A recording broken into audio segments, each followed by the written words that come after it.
My name is Lori Okimura. I am the President of World ParaVolley starting this year, 2024. I come from the island of Maui in the United States, and I'm in Dali for our final qualifier for the Paralympic Games. I actually started with World ParaVolley as a technical official in 2016, and that was after about 25 years almost with the FIVB running beach volleyball events as one of their technical delegates.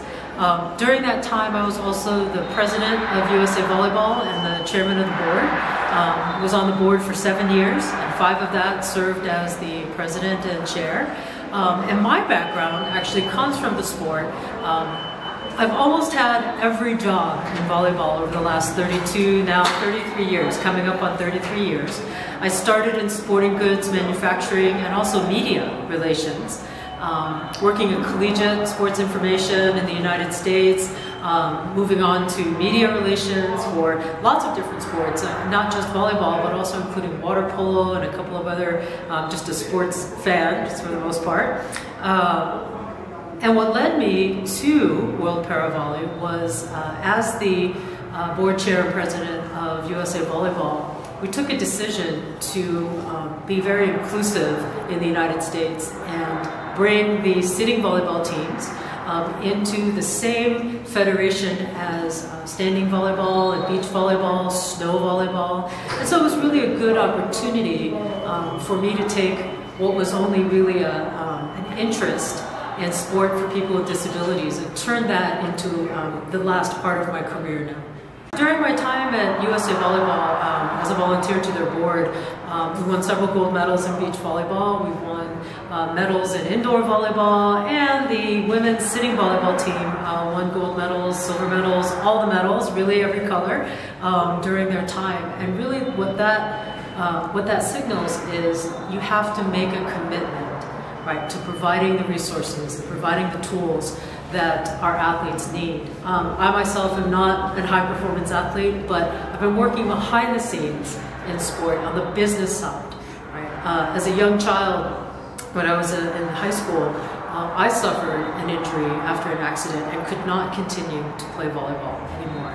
And that led to some sadness, of course, learning how to walk again from an injury, but it also led to a very healthy curiosity about what happens behind the scenes, right? What about all the people that it takes to put the tournaments together? So when you walk in the door as a spectator or a fan or an athlete or a coach, all this wonderful activity is already there and waiting for you, just like we have here. So for World ParaVolley, I think one of the things I love so much about our international federation is that we are almost entirely a volunteer organization. But having said that, we are also an organization that we have a lot of really dedicated, very knowledgeable, very experienced people that make it seem as if we're a full-time staff working together. We're all volunteers. In order to make that work and be sustainable for the long term, we need to follow not just our hearts for volleyball or sitting volleyball, beach paravolleyball. We need to follow our business plan. We need to follow a strategy, and that's where my expertise comes in. So for me, it's a bit of passion with World ParaVolley, but also a lot of concern and care and interest to develop a business strategy as well that will not only deliver exciting events with sitting volleyball, beach paravolley to the world, but it will also make it possible for us to continue doing that with some professionalization, with some fundraising, and to be able to include other countries in our membership.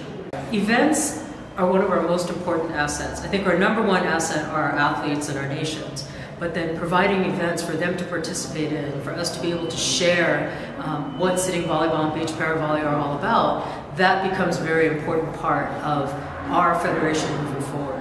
So events are in my blood. This is my business. This is what I do when I'm not volunteering for World ParaVolley. The landscape of running events in the post-pandemic era after the Tokyo 2020 Paralympics has really changed for everybody. You know, it's changed for the host cities, it's changed for the athletes and the coaches and the federations, and it's changed for international sport federations. Where it used to be a global community, in person went into a very quick kind of lockdown, and everybody was separated for a long time. Returning to live events for us at World ParaVolley was quite difficult. You know, World ParaVolley, one of the best things is that we have a number of countries all around the world that like to participate, that they like to host, but the problem is getting there after the pandemic. This is part of the new strategy to kind of professionalize what we do and find those host cities like Dali in China, Yunnan province, find host cities that would like to bring the world to their city by using our sport to demonstrate how wonderful these locations are. Right? So we will continue to deliver and pay attention, very close attention to the delivery of technical competitions, but with a little bit more emphasis on the work that our media and marketing partners will do with us. And we'll change a little bit the way that we do business, but again, it's business. Right? We're going to change our business model, and hopefully it will work, and if it doesn't, we'll adjust. You know, that's what we're all about. I worked in beach volleyball for, gosh, almost 30 years. Almost my entire career was spent working in beach volleyball. Everything from helping to produce the very first Olympic beach volleyballs that were used in Atlanta in 1996. I worked previously for the Professional Beach Volleyball Tour in the United States, which helped and played a part in developing talent, you know, for those first medals and those first opportunities. But what I think I love so much about the time I spent in beach volleyball was the international part of it, right? And the model that we're trying to maybe borrow a little bit of is to partner with these cities, right? Partner with these beautiful destinations. I think at one point when I worked on the beach volleyball tour for the Federation, for the FIVB, we had a 17-stop tour, and 15 of the stops were sponsored by tourism agencies. Come visit our city. Come bring your family. Come watch this wonderful, this wonderful sport in this beautiful weather. How can you go wrong? And I think that some of the cities that are showing interest in hosting beach paravolley, even sitting volleyball, are cities that have that same lifestyle, that same appeal, you know, and the same beauty to share natural resources that they want the rest of the world to see. And I think that might be a good first step for us for beach paravolley. I think, you know, one of the things is that when you think about beach paravolley, right, you have to really benefit from the inclusiveness of the sport. It's a sport that's played 3-on-3. It's an opportunity for persons with amputation to participate. It's an opportunity for young people to participate. It's outdoors, which is very appealing. These are all the same qualities and much of the same characteristics that I learned when I was running beach volleyball events.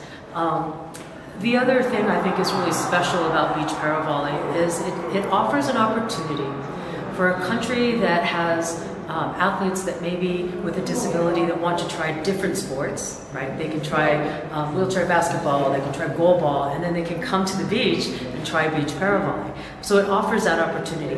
It also offers an opportunity because we're only talking about 3 athletes on the team, maybe 4 or 5 in training, but it does offer an opportunity for countries, developing nations, to participate at the high performance level without having to go out and recruit too many athletes that might maybe be too expensive and delay their progress. So beach paravolley, I think, in terms of the ideal situation is that it would bring us closer to offering an opportunity to participate to countries that right now may not have that opportunity with sitting volleyball. So what we're seeing in both sitting volleyball and beach paravolley is this really wonderful explosion at the youth level, right? These young people that are finding adaptive sport. They're finding sport for people with disabilities. They're finding parasport, essentially. There have been some great competitions that really opened my eyes. The Youth Parapan Games was a wonderful competition for young kids, you know, under the age of 17. It really gave us some ideas about the possibilities. In beach paravolley, we're seeing younger and younger girls wanting to participate from nations that maybe previously didn't have any girls parasport, or especially maybe not a girls sitting volleyball team. So the youth movement I think is very important, because these young kids that are getting involved in para-sport, it's not just because they want to try sport or maybe they saw sport at one point in time. They're really looking for something to enrich their lives, right? They're looking for something that they can participate in, be a part of, be leaders in. And so this, I think, is really exciting for any sport, but especially for World ParaVolley, because volleyball is one of the most popular sports around the world, right? And there are athletes of all shapes, all sizes, all ethnicities that are playing volleyball around the world.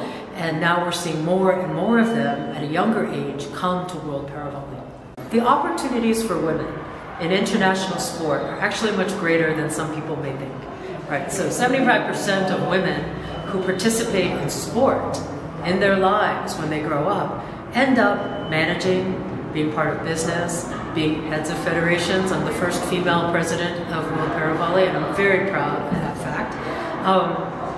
The opportunities for women to contribute, right, especially in parasport, it really is sort of the definition of inclusivity, right? So countries like Iran sending their women's team here, or Rwanda has built a program over the years. Every time we see a new women's team compete, what you have to think about is what that means to the women on that team when they go home, right? It could mean job opportunities. It could mean educational opportunities. At the Parapan Games in 2019, which were held in Lima, Peru, I met a young woman from the Peruvian team, and it was the first time that they had ever had a sitting volleyball team, and the first time in many adaptive sports that they had a national team. And this young woman, she was being classified to compete in the tournament, and she was able to achieve eligibility to play. Her reaction in really just breaking down, it was a life-changing moment for her, because as she explained, it opened up this possibility for her to have a job after the competition, for her family to be gifted with housing and residency, for her to have these friends that she made on her team, right? This support system, this support structure of other women, especially women with disabilities, to sort of be together and help lift each other up. So as far as what I would like to see, and what I think World ParaVolley is embracing very well, is equity. In our leadership, we have a number of female leadership members representing.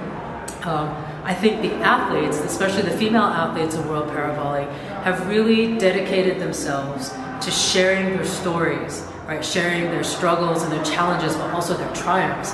And that is very inspirational and aspirational for other young girls around the world. And maybe I think that could be part of the reason why we see so many younger kids, younger girls especially, wanting to try sitting volleyball or beach paravolley. So really I want to build more on these opportunities for women, young women and girls, but I also think that what's really important is the men in our sport that are being allies and advocates as well. We need to continue to find those men to help us bring everybody up to the same level.